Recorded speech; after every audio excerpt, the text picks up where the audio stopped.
Good evening, and welcome to the New Mexico State University Climate Change Education Seminar Series.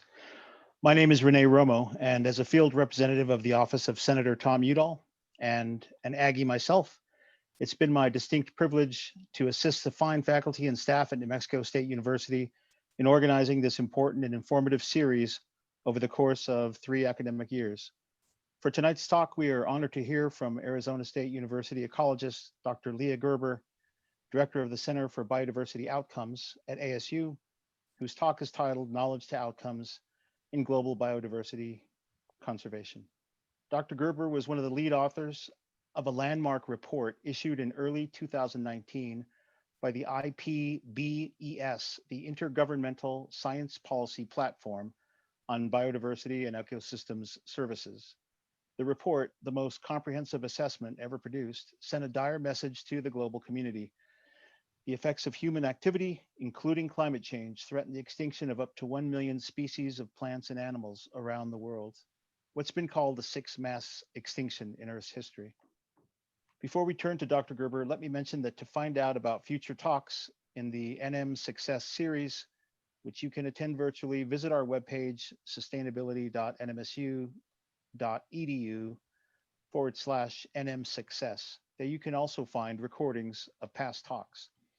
If you are interested in supporting future talks and other sustainability efforts on campus, please donate to the NMSU Sustainability Fund through the Gift Payroll Program. And if you have any questions during the talk that you would like to provide or present to Dr. Gerber, please send them via the Q&A portal at the bottom of your Zoom screen, and we'll do our best to get to as many questions as possible. Moderating the question and answer period tonight will be NMSU student Anna Wall, who's a senior majoring in environmental studies and a member of ESSO, the Environmental Science Student Organization. And now, without further ado, let's welcome Dr. Gerber.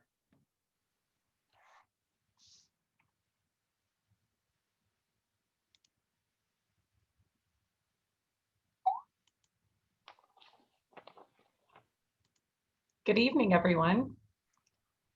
Can everyone see me? Thumbs up? Yes. Yes. Good. Okay. Well, thank you very much for the invitation. And it's a delight to be here this evening and talk about knowledge to outcomes in global biodiversity conservation. Thank you all for joining. Thank you to Renee Romo and to the New Mexico State team for the invitation. So my plan today is to talk about my experience as a lead author for the IPBES, Intergovernmental Panel on Biodiversity and Ecosystem Services, to give you a flavor for the state of global biodiversity and what is being done to curb biodiversity loss on a global scale. I'm going to first give you a little bit of an introduction to what I do and who I am. And then I'll end with talking about the new frontiers in biodiversity science and how we bring the science to outcomes in particular.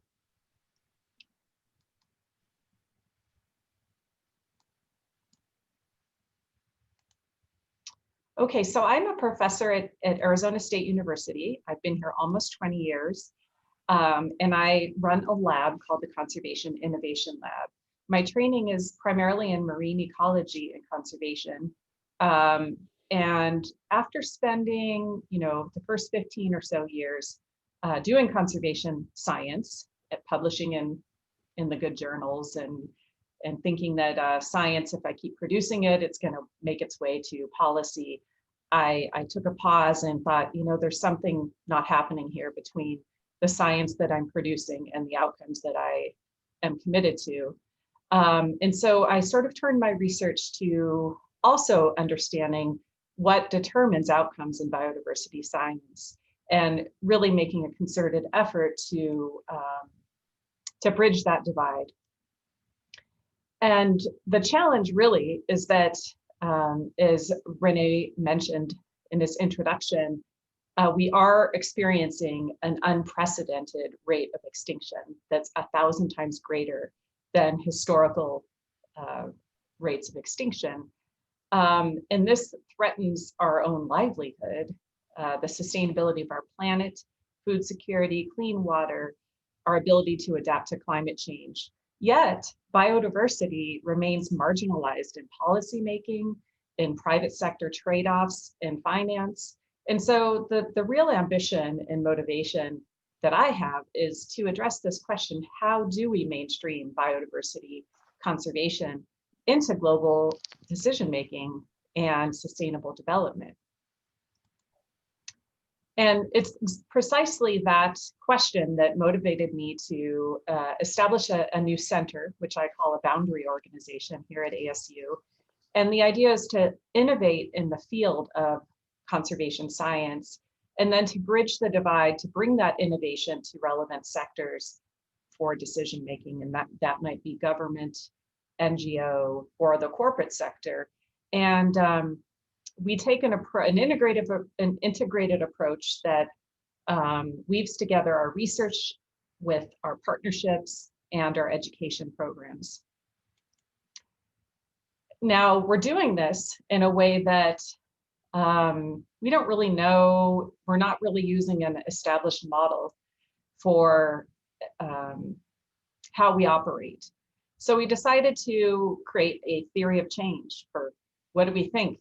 What are the principles for running a boundary organization in which we're innovating and we're trying to make that innovation useful and relevant in the real world?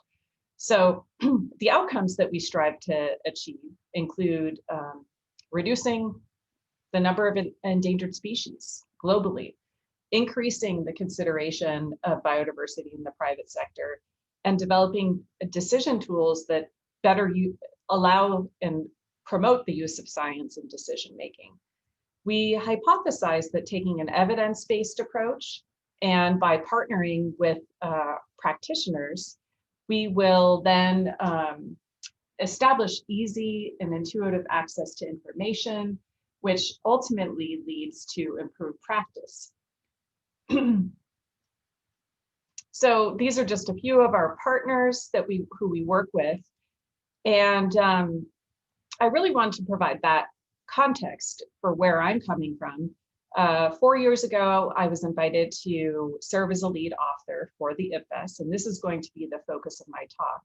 But I want to talk specifically about not only the review and the assessment of what is the state of global biodiversity, but how is that relevant to global decision making, and what are the frontiers and the hurdles ahead of us in this post-2020 era that we're embarking upon. So I'm going to just bear with me here while I give you a quick overview, or perhaps not so quick, an overview of the IPBES. As I mentioned, it's a tongue twister, Intergovernmental Panel on Biodiversity and Ecosystem Services. A very, very ambitious effort, a global assessment of the state of knowledge and the trends and interactions between nature and people. And so biodiversity, the benefits to people, and the historical trends. This includes all geographic areas, ranging from land, inland waters, coastal zones, and oceans. The motivation for this was to contribute to the Convention of Biological Diversity strategic plan for biodiversity, and also to provide input into the UN Sustainable Development Goals. It was a very international and interdisciplinary group of authors, approximately 150 authors from a wide range of disciplines, good gender diversity for all, from 50 different countries. We met over the course of 3 years in many interesting parts of the world and worked very hard. And the key questions that we addressed, and this is an image of some of the team at one of our meetings in, I think this one was in Frankfurt, Germany. We organized ourselves into sub-teams to address the questions that I have listed here. I remember when I was assigned the task of assessing the status and trends of nature and the indirect drivers of change, I almost ran out of the room because that is not a trivial effort. So it really involved a large degree of sophisticated coordination and commitment to do this. We also looked at how does nature contribute to the achievement of the global goals. I'll use global goals and sustainable development goals interchangeably. What are the plausible futures for nature and for a good quality of life until the year 2050? And what pathways and policy intervention scenarios can lead to a sustainable future? And then finally, what are the opportunities and challenges and options available for decision makers relating to nature and a good quality of life? So this is what we sought to do 4 years ago, and I'm gonna tell you about what we learned, and then I'm going to tell you where we are now, because we completed the global assessment at the end of last year. So the upshot, the one sentence answer is that we're not doing very well. Life on Earth is deteriorating very fast across all indicators of the global state of nature. So we're not doing very well. I think the upshot, and I'm going to dig into exactly how we're not doing well, the upshot is that it's not too late. And we learned about a lot of inefficiencies and ways that we can tackle this in a more strategic and effective way. So it is not too late, although things are not looking very good. So a little bit of doom and gloom. We are experiencing more extinctions now than any other time in human history. So this is a graph showing the cumulative number of species driven to extinction over time. And you see across a wide range of taxonomic groups since the beginning of the 19th century, the slope of this rate of extinction has increased. So we're seeing more extinctions now than we have historically. This is known as the Anthropocene. So we're in this unprecedented geological era where we are humans responsible for this new phase of extinction. I think one of the most important things that came out of the assessment is not only if you see that this figure is divided into both, the indirect drivers and also the direct drivers. People are pretty familiar with the direct drivers, land use change, direct exploitation, climate change, pollution, invasive species, etc. But what we don't often think about are the indirect drivers that are driven by our social values. And so one of the overarching premises and outcomes that came from the global assessment is that to really tackle the problem of biodiversity loss, we really need to get at these indirect drivers and not just be sort of putting a Band-Aid on the direct drivers that emerge from these indirect drivers. So the indirect drivers have to do with trends in population growth and consumption patterns, especially here in the US, technology and economic development, including trade, conflicts and social unrest, institutions and governance. These are all underlying social challenges that we face that have led to a loss of biodiversity via these direct drivers. So the current incentive programs that we have for production and consumption are harmful to nature. For example, direct and indirect subsidies for agriculture and fisheries, forestry, mining, energy, subsidies for inefficient production, excessive waste. These things affect nature at different levels, and they can have impacts on nature ranging from genetic diversity to entire landscapes. So I think this is a really important concept that I want to come back to as I continue to run through the results of the global assessment. Okay, so our report contains a comprehensive analysis of the status and trends of 18 categories of what we call nature's contribution to people. So this is sort of a typology that we came up with to categorize the value of nature. And you see that these things range from habitat creation, to pollination, to soil regulation, learning and inspiration, etc. The main thing I want you to take away here is that of the 18 categories in this of nature's contribution to people, 14 of these have declined. And when you think about this, the ones that have not, energy, food, and materials, let's think about this. Since the 1970s, we've produced more food, more energy, more raw materials than we've ever produced.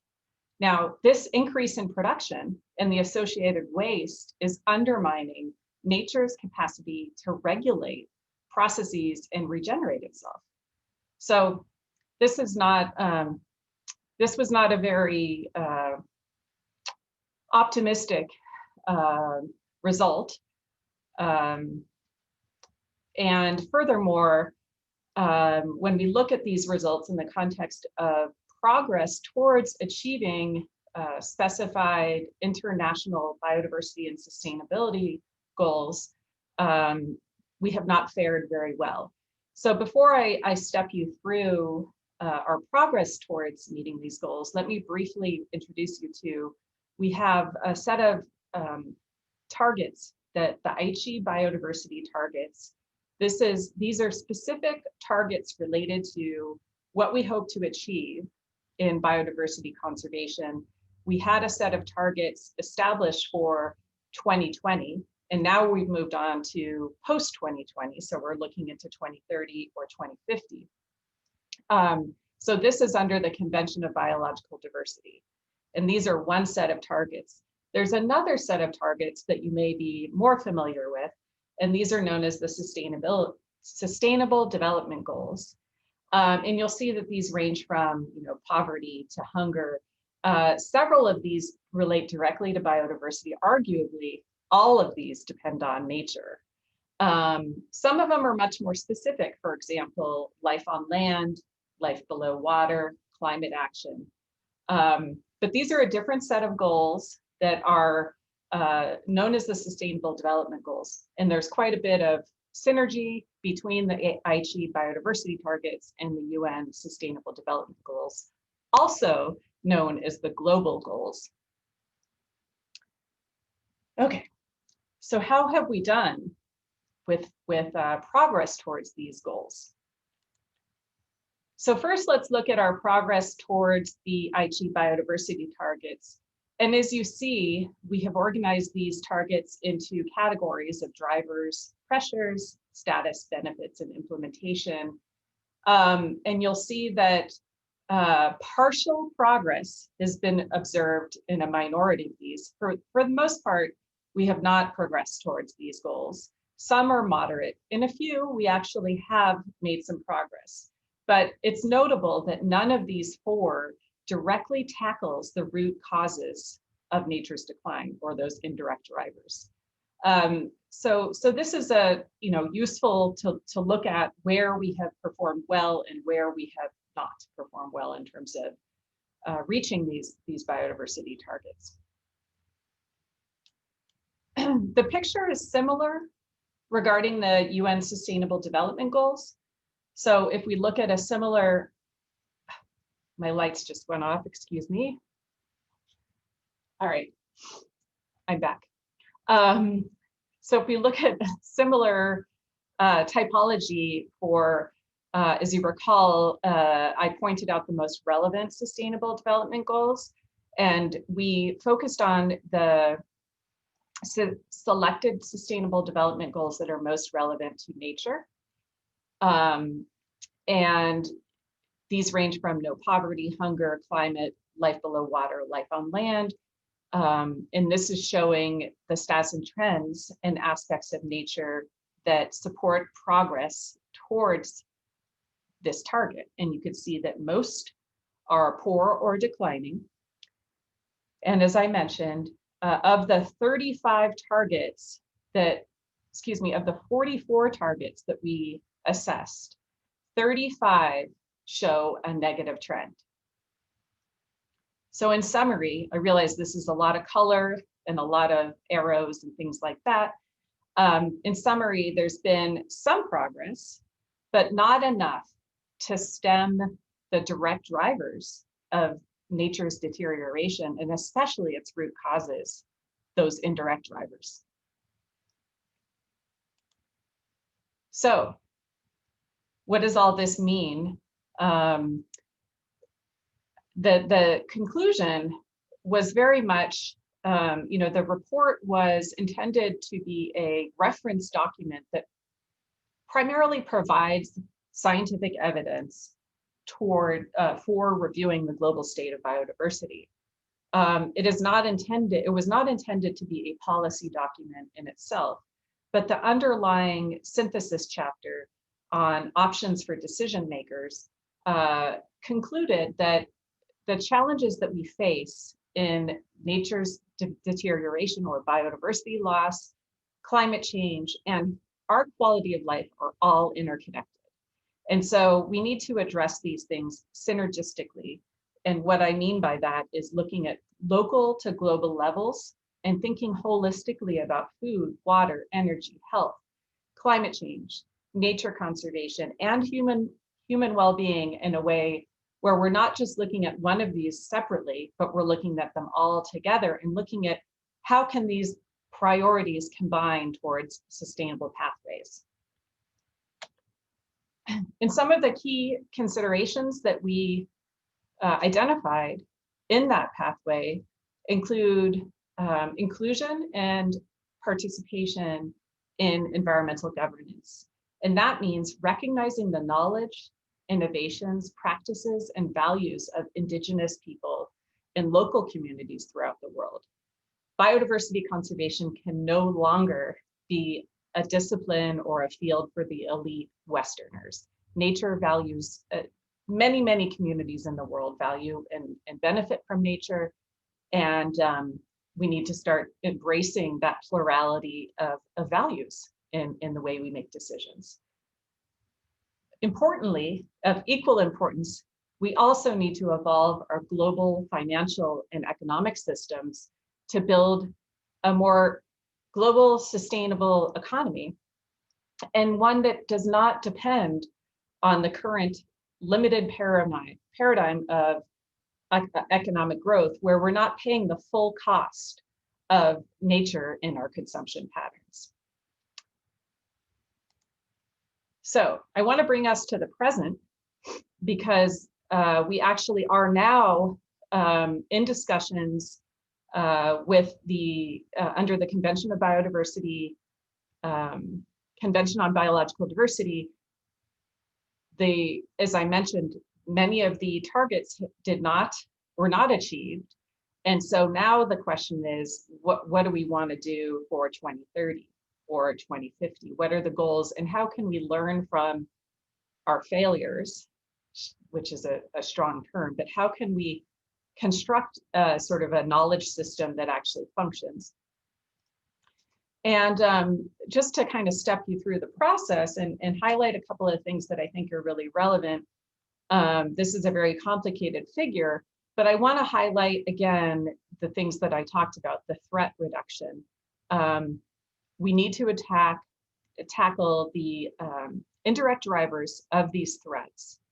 And we need to develop approaches that are usable to do that and allow different sectors of society to actually monitor, measure, and report on progress towards mitigating these threats.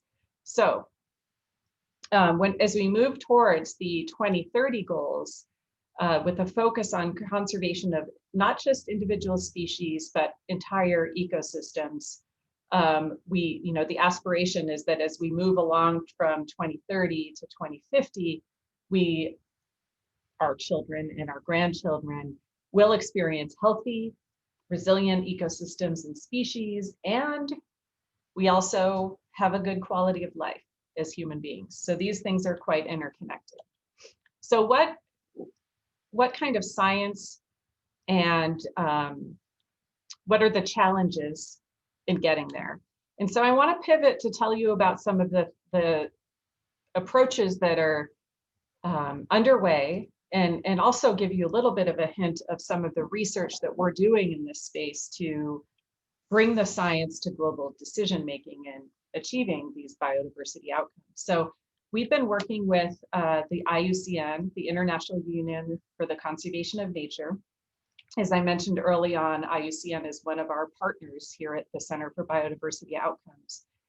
And really with IUCN's leadership, Dr. Louise Mayer specifically, there is this new approach called the Species Threat Abatement and Restoration Metric. In fact, Louise gave a talk earlier this week.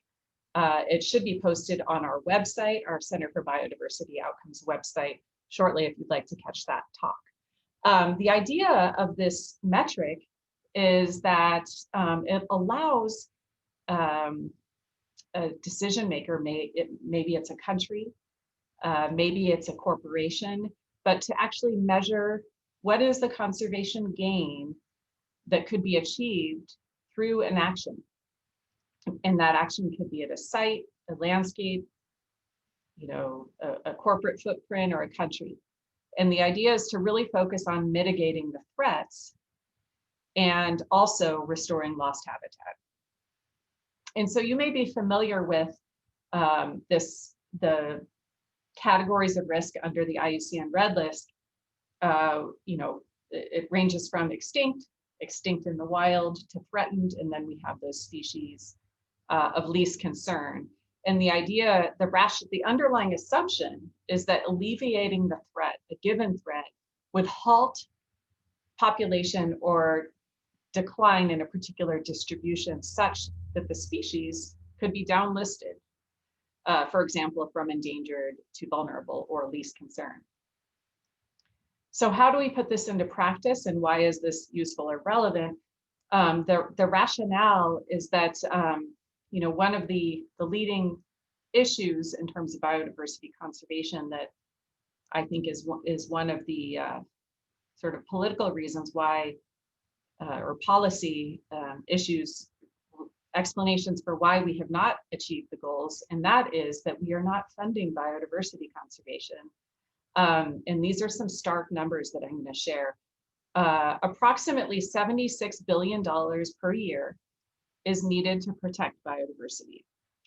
This is about 0.01% of the GDP, and we're grossly underfunding this. An example, and this ranges, the level of underfunding, is quite wide depending on the country, but even here in the US, we're only funding about 20% of what is needed. So if we look at listed species in the US, we estimate how much from the recovery plans, looking at all the actions that need to be taken, how much would it cost to support all those actions, to alleviate all those threats? It's 1.2 billion, but in actuality, we're only spending about 20%.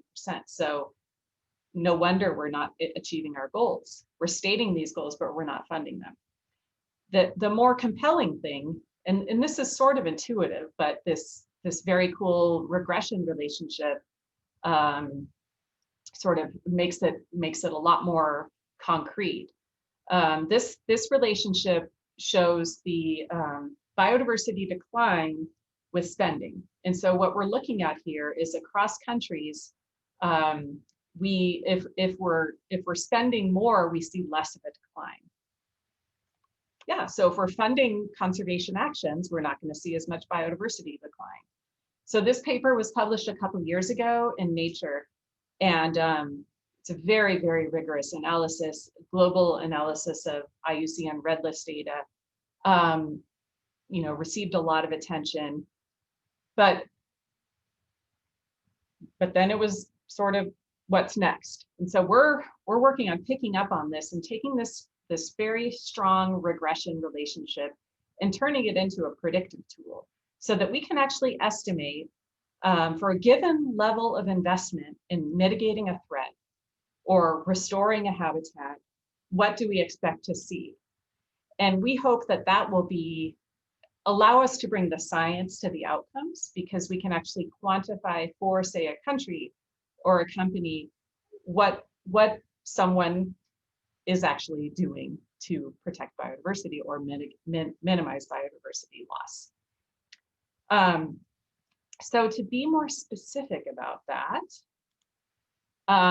this is a concept that we actually are working in Latin America and Peru and Colombia, and this is a concept that we'll be putting into practice with a new project in Peru, where we're taking this return on investment approach to report contributions towards the Sustainable Development Goals. So we have this threatened landscape, we have a limited pot of money for conservation interventions.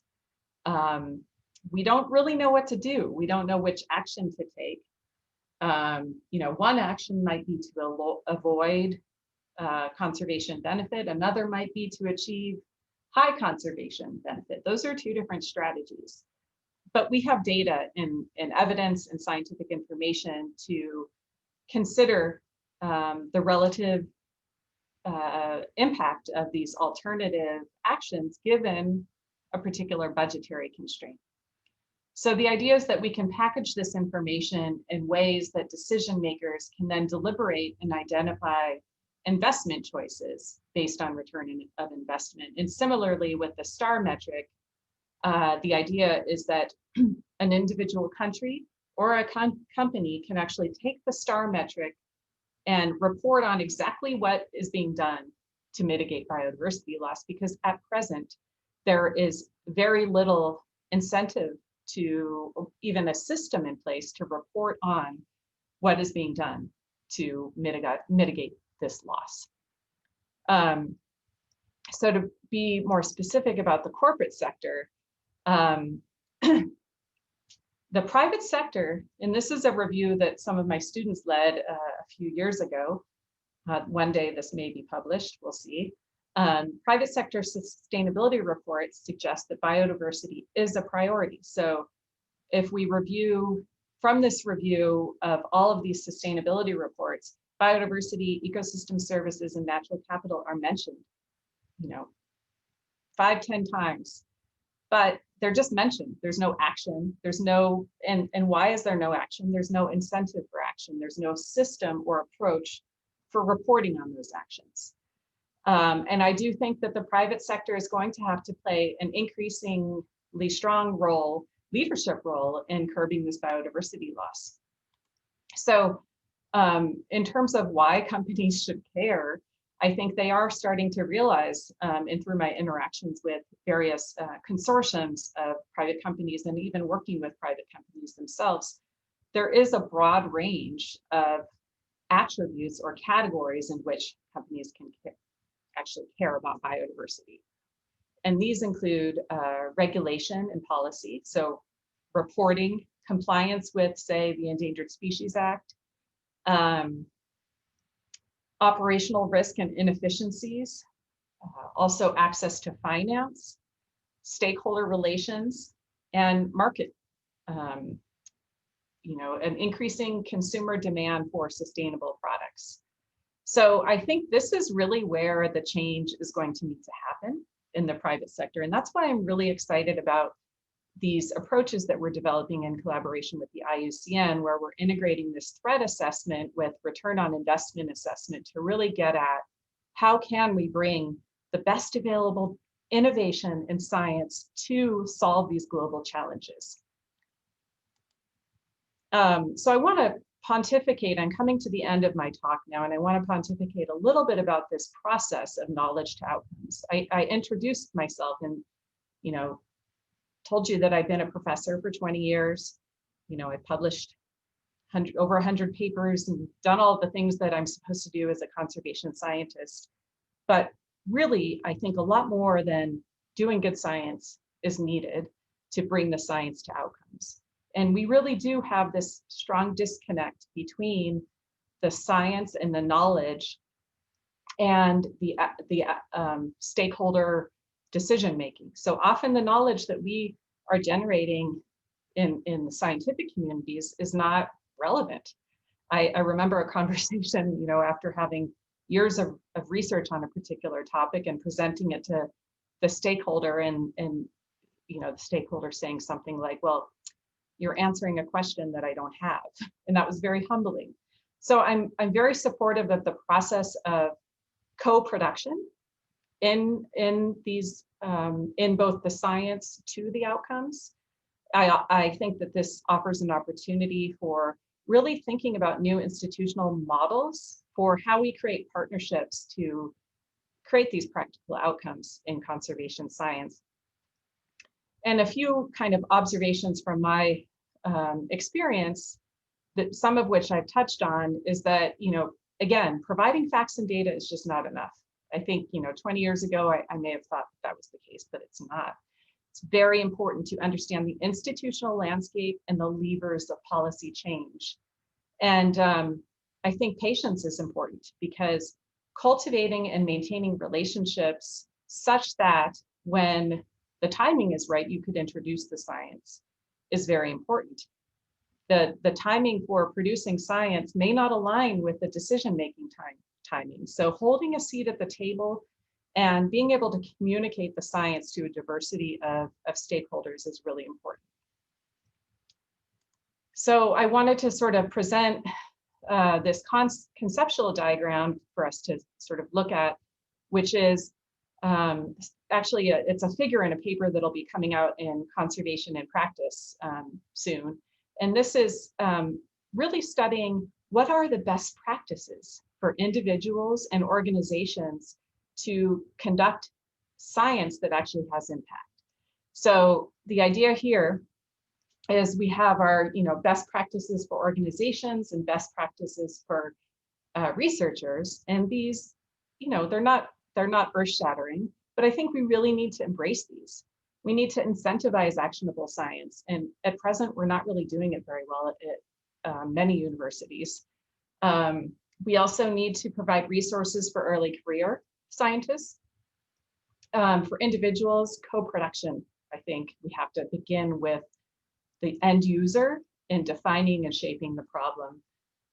Really listening and understanding where the stakeholders are coming from in developing the approach and the solution.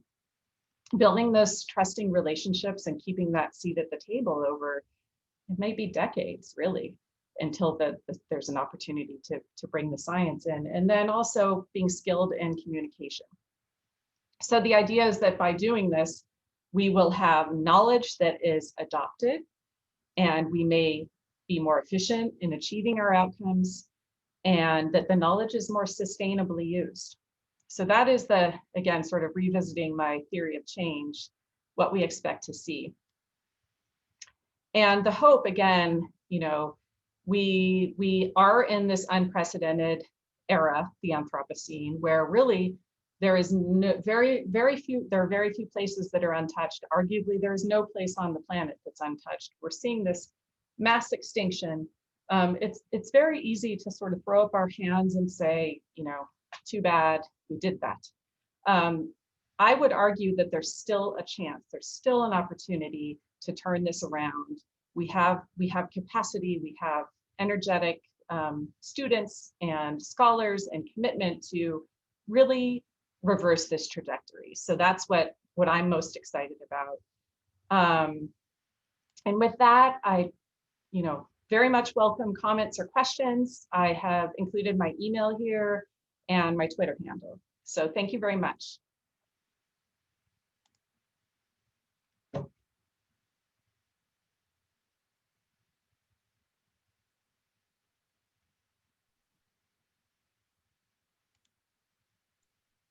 Thank you, Dr. Gerber. So we're going to go to a question and answer period now. As mentioned before, if you have any questions you would like to present, Send them to us through the Q&A portal that you'll see at the bottom of your screen. And moderating the questions will be Anna Wall, NMSU student.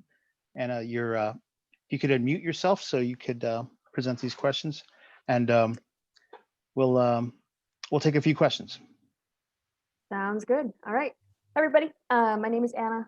As mentioned before, I'm a student at New Mexico State, and I am honored to be here today. So the first question that we have, this is from the audience. How do we change and influence public opinion to change attitudes and perspectives? Ooh, that is the million-dollar question. I'm seeing that from Nancy McMillan. Thank you. You know, how do we do it? I also, in my quest to change the approach that I'm taking to save the planet, I have initiated a training program for grad students in science, leadership, and communication, because I think that, you know, being a good scientist is really not enough. We also need to learn to lead in whatever capacity that means. And we also need to communicate, and that communication needs to be really tailored to whichever audience we're speaking with. One of my grad students is very, very gifted at science communication, and her words of wisdom are that she always tries to find some common ground before sort of saying, here's what I think is important. You might start with talking about, you know, your favorite pet or where you like to travel, and find some common ground as a departure point to getting your message out there. Wise advice, in my opinion. Very cool. So could you comment on the role that groups, oh, actually, before I continue, these are not from Nancy. These are copied into our chat. I do not know actually who's asking. Oh, okay, thank you. But also, could you comment on the role that groups like Extinction Rebellion are playing in raising public consciousness around the biodiversity crisis? Oh, there goes my light again. Here, let me. I'm so sustainable that that I'm giving talks in the dark here. Sorry about that. So, oh gosh, that's another really great question. To some extent, I, in my own experience, have been frustrated with very left-wing groups that are not strongly science-based, that go, you know, take the embracing the emotion approach. I have felt that at times, for example, with my work with International Whaling Commission, that the approaches that have been taken by some of these groups have undermined our collective goal of conservation. That said, I feel like there are a lot of groups that are pro-development, pro-economic growth, anti-environment. And so by the same vein, I feel like we need a balance. And so there is a role. And in the US, there's also a legal process where the federal agencies they're required to respond to lawsuits. And so if there aren't lawsuits, would the action be taken? So I think it's not my cup of tea.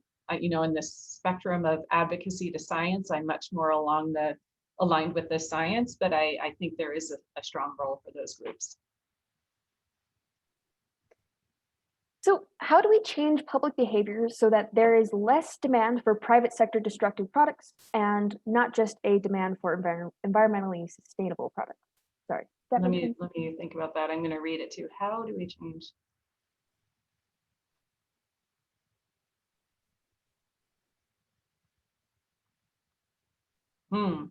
Yeah, that's something I'm thinking about a lot lately. So how do we change consumer behavior and consumer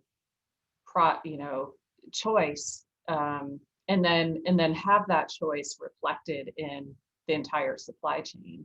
I think you know, an example of this is that many of us care about sustainable seafood, and you know, there are a lot of different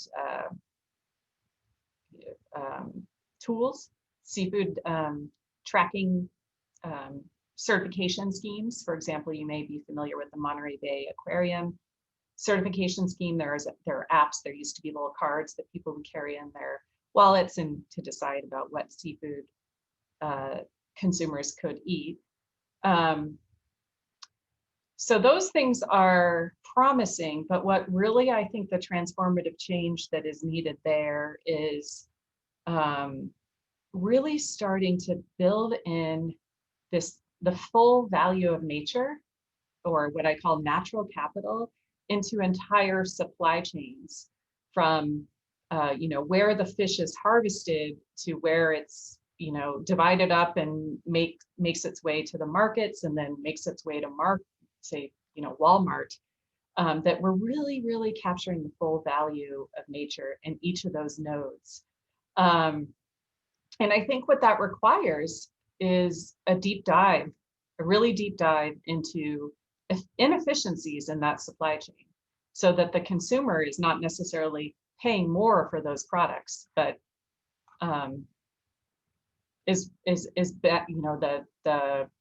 we don't have inefficiencies where the large fishing companies are reaping large profits, where the consumer pay significantly more for the sustainable products. All right. Are there changes in the university tenure system that can encourage changes in faculty research that would align research with sustainable needs? How can we transition to paying the real price for resources such as bananas and direct these funds towards conservation and biodiversity protection? Wow. Okay, so I'm not seeing that question on my list, but that's okay. I'm going to try. I might have to. I don't know why it went away. I may have to. So those were sort of two questions. I'll tackle the first one, which is the tenure system, and then you may have to say the banana one again. Oh, here we go. I see it now. Are there changes in the university tenure system that can encourage changes in faculty that would align research with sustainability? Yes, that is something that I'm working on a lot as well. There are a couple of different efforts, like consortiums of academics. There's one group that is called Beyond the Academy, and it's a grant that a colleague at, I'm blanking on what university, Minnesota. Her name is Bonnie Keeler. She got a grant from the National Academies and has had a series of workshops where she invited faculty from many different universities, approximately a dozen, to address this exact issue of how can sustainability practice, or how can we reform academia in a way that we are supporting outcomes, as opposed to the metric system that many universities currently use, which is papers and publications and grants. And out of that, there are a number of efforts afoot that have to do with developing new metrics, new impact factors that have to do with not just how many times your paper is cited, but maybe how many retweets you get, or how many public talks you give. And this may be less numerical, less quantitative, and more qualitative. It may include narratives of here's how I had my seat at the table, and it took 20 years to get to the outcome, but here's what I did. It's pretty tricky, but I think I remain optimistic, and I think we're starting to train students in a different way as well. As I mentioned, in not just doing good science, but also becoming leaders of change. So we're really, I think we're going to be seeing a transformation in academia and in the reward system we use. So that's that question. And then how can we transition to paying the real price for resources such as bananas and direct those funds to biodiversity conservation? Well, that's part of what I was talking about with the subsidies. The first thing we need to do is to really take a close look at the subsidies that we're using in agriculture and fisheries. And, I think I'm always amazed by, another example is why do we pay so little for water when we live in the desert? I don't get it. Why do we have these green grasses? It's because we're not paying the full price. And that's, this concept of Another example is we published a paper on plastic pollution recently, where you may have seen some of the 52 million metric tons of plastic pollution are going to be, the estimate in the next decade. That's how much we're going to be putting into the ocean, and that's because the petrochemical companies are subsidized to continue producing plastic. But then the plastic is making its way into the ocean and someone else is responsible for cleanup. So we need to remove the subsidies, and we need the companies to be accountable for the entire life cycle of the plastic. Cool. So will universities continue to promote only sustainability, or do they move up a notch to a regenerative approach to economy and ecology? Sorry. I'm not sure can if I repeat understand that question, and it's not popping up on my screen. Can you say that one again? Yes, so will universities continue to promote only sustainability, or do they move up a notch to a regenerative approach to economy and ecology? Economy and ecology? Yes.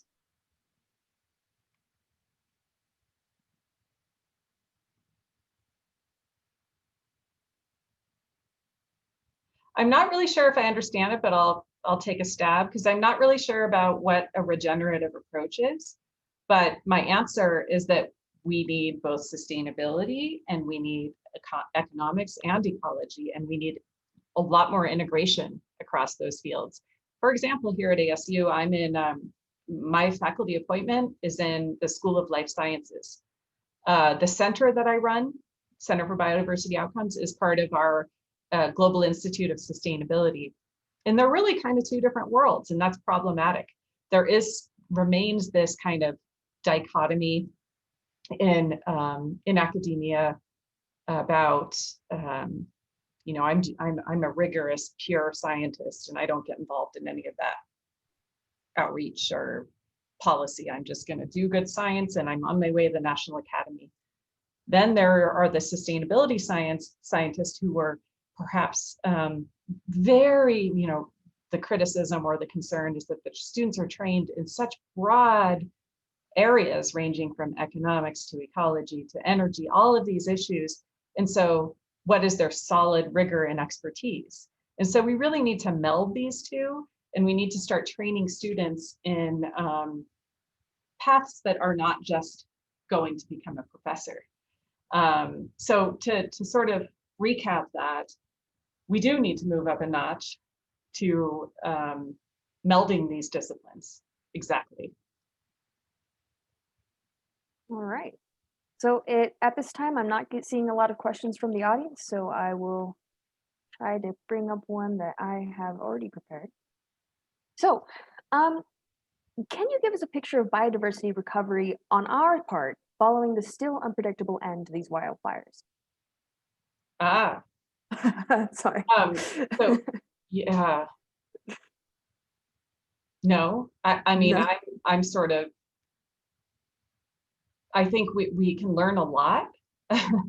And I'm hopeful we can learn a lot about what's been happening with the planet, the convergence of, we're in a pandemic, we have climate change, we have wildfires. What are the sort of exacerbating impacts of all of these things coming together? I think the message is that we need to do a much better job at mitigating climate change, and also fire management. We can't suppress fires. And we're seeing the consequences of this to local economies, and not to mention biodiversity. So if you could clarify exactly what your question is about biodiversity recovery, I think it's going to be a long time to recover from what's happening. Yeah, that's basically the frame of the question. Is like, is this going to take 10 years, 20 years, 100 years? What it's never going to look the same, but like, what is it going to look like on the part of us living in these areas that are burning down? What are we supposed to be doing to make sure that recovery of biodiversity in these areas is successful? Mm-hmm. Well, I think that the simple answer is that we need to do a much better job with fire managing, allowing controlled burns, and also mitigating, climate change. When we have, one of the big consequences of climate change is more extreme events like these, droughts, floods, fires, and it's not going to be the same. None of it's ever going to be the same, but we can learn and we can adapt and we can recover, and things are going to look different. We're looking at the Anthropocene here, and to some extent, it makes me nervous to say, like, we get to decide what we want the world to look like, but we do. I mean, we've already demonstrated that we can have this substantial impact on the planet. What do we want the world to look like? Do we want to have whales and elephants, or do we want to live in a world that's depauperate of nature? And I think now's the time to really tackle these questions. So what do you recommend related to food deserts and individual contributions to diversity and connections to nature with food purchases and not grown? Purchased and not grown. So what was the last part? So, or maybe say the whole thing again. Right. What do you recommend related to food deserts and individual contributions to diversity and connections to nature with food purchased and not grown? And what's the last thing again? Food purchased and what? And not grown. Sorry, And not grown? And not grown. This is from the audience. Oh, I see the question.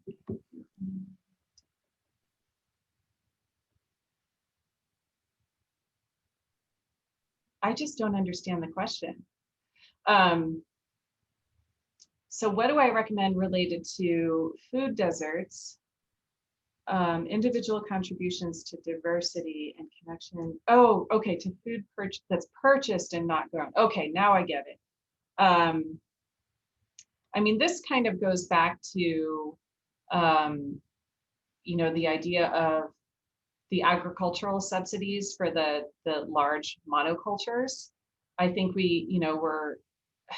we're experiencing the consequences of our broken food system, and getting back into, as the question raises, that there's a huge disconnect between what we buy at the grocery store and how and what goes into producing it.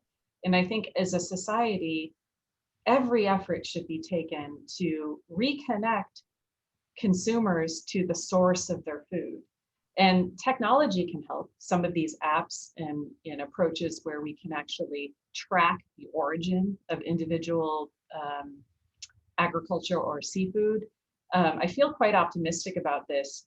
I also think there's a huge role for small scale farms, and for farms actually, agricultural areas providing habitat for biodiversity. I mean, agriculture is much better than a parking lot. So there are sort of many angles to that question. I think, food deserts are not a good thing. And we as consumers have a choice in what we choose to support. Completely agree. So, pardon the question, but times seem gloomy these days. How is it your side of the scientific community stays so hopeful? And that is from me, not the audience. Well, I'll admit that I'm not always so hopeful, but I do passionately care about the planet in the world, and I probably, like many conservation scientists, I'm inspired by nature. I think that may be a sort of more spiritual or ethical foundation that I'm coming from, but there's also, I think we have the scientific evidence to show that the future of humanity depends on nature. And so I think that the way I view it, I suppose, is that our work is cut out for us. There's a huge need and a huge challenge for what I do, what I can contribute, what we as a community of scientists can contribute to this world. that is not being taken into account. And I can see, I guess, maybe I have faith that things are going to get better. So we kind of already talked about this before, but I wonder if you could give us a little bit more information on how it is to be a successful environmental leader, especially on the community level, where it, like in locations where our university is. So it's like small towns. Oh, so how to be a successful environmental leader? Yeah. You know, I just finished teaching an ecology and conservation course, and I have it structured in a way where we talked a lot about the role of science in public discourse. And I think we all have to choose for ourselves, you know, where we want to fall in that continuum from advocacy to science, from the, you know, Greenpeace or Sea Shepherd advocates to, you know, maybe the Nature Conservancy or Conservation International or academia on the like science-based approaches. Where do we see ourselves? What calls us? And be true to that, because there's not really one way. You know, like I mentioned earlier, I think there is a role for strong advocacy. There's also a strong role for good science and being able to communicate it. I think that's the key ingredient, is the ability to communicate. And I think that requires practice and training. So I would encourage people to take science communication courses or do any kind of training that you can engage in, because I can't remember the saying, but it's something like, what's the use of knowledge unless you're using it or communicating it? Great. Let's see if we have anything. Audience doesn't look like it. Trying to pick one. Can you describe the importance of teamwork when tackling environmental issues? Absolutely. Teamwork. Oh. Just trying to think where to start here. It's essential. And it's also in thinking about academia, you know, we're really trained to demonstrate our individual rigor and have our, you know, stellar individual record. That's really in contrast to what's needed to solve these complex problems. An example is what I talked about in this talk is the IPBES work. You know, this is hundreds, you know, 150 people from all over the world, many different cultures, many different ideologies coming together with jet lag to tackle these huge problems. So what is the silver bullet of teamwork? I think, you know, some of those principles I mentioned at the end of the talk, like really an ability to listen, empathy, and I think we all sort of have our ideas of how things should be, but really kind of